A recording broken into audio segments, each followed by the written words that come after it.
So today, we're diving into a really critical challenge that law enforcement is facing right now. It's this growing gap between how sophisticated online criminal networks operate and the legal tools we have to actually fight them. We're going to look at this through a specific case in France that's sparking a huge debate about legal reform. All right, to really get a handle on the problem, first we have to see the threat in action. And our story actually starts not in France, but across the Atlantic, with a massive law enforcement operation that really turned some heads. Back in November, the Child Rescue Coalition, an amazing organization that's on the front lines of this fight, gave a huge shout out to law enforcement in Quebec. They had just pulled off this massive operation, and while this was a huge win, no doubt, it also just laid bare the insane scale of the networks these authorities are up against. The operation resulted in 22 arrests. Now, you have to think of that number not just as 22 people, but as 22 nodes in a sprawling dark network, with every single one of them involved in the horrific world of child abuse material. And just think about the sheer amount of resources this required. Over 150 officers were involved, conducting 26 coordinated searches. This wasn't just about catching a few bad guys. This was a full-scale, highly coordinated effort to take down an entire organized network. And that's exactly what Lieutenant Catherine Guimond of the Sûreté du Québec was getting at. She said that this kind of collaboration is absolutely essential. But here's the interesting part. This success story in Canada actually kicked off a serious conversation over in France about whether their own laws are really equipped for this new kind of fight. And this is so important, because the criminals themselves have changed the game. Law enforcement isn't just dealing with isolated individuals anymore. They're facing something way more complex, and honestly, way more resilient. So you really got to throw out that old picture of some lone wolf in a basement. That's just not the reality today. We are talking about highly organized networks. And these aren't just random groups of people. They're structured, they're global, and they use incredibly sophisticated tech to stay hidden. So how do they do it? Well, it's pretty sophisticated. They're hiding out on darknet forums, using heavily encrypted messaging apps to communicate. They have actual hierarchies, with leaders and rules. Members use pseudonyms and strong security to cover their tracks. And they break off into these smaller, specialized subgroups, which makes it an absolute nightmare for law enforcement to try and infiltrate. Okay, so with that picture in your head, this tech-savvy, highly organized threat, let's switch gears and talk about the law. To really understand the legal roadblock in France, we need to get familiar with two specific articles in their penal code.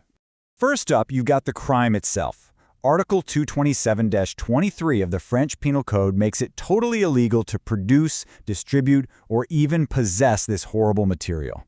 But what's really important here is that the law already recognizes that these crimes are way more serious when they're committed by what it calls a bande organisée, or an organized gang. The penalties are even steeper.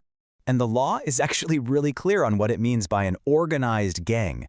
Article 132(73) defines it as any group that gets together to plan and commit crimes. I mean, that perfectly describes the online networks we were just talking about, right? So the law sees the crime, and it sees the organized nature of it. But this is where things get tricky.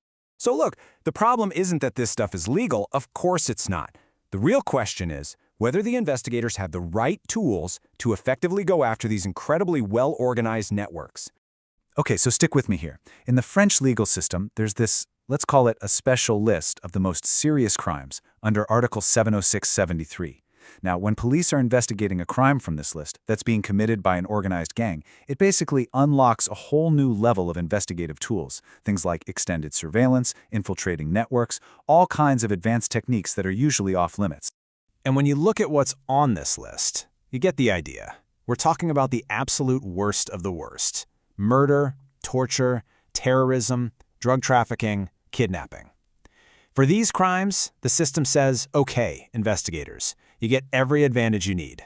Which brings us to the million-dollar question, the one that's driving this entire call for reform in France.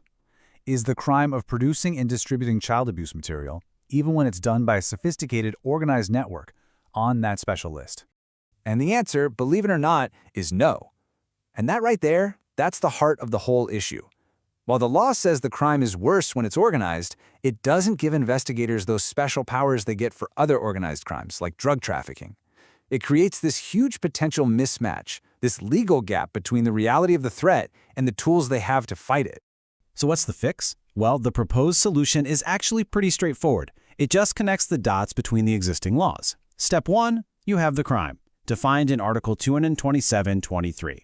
Step 2, you have the reality that it's often done by an organized gang, which is already defined in Article 132-71.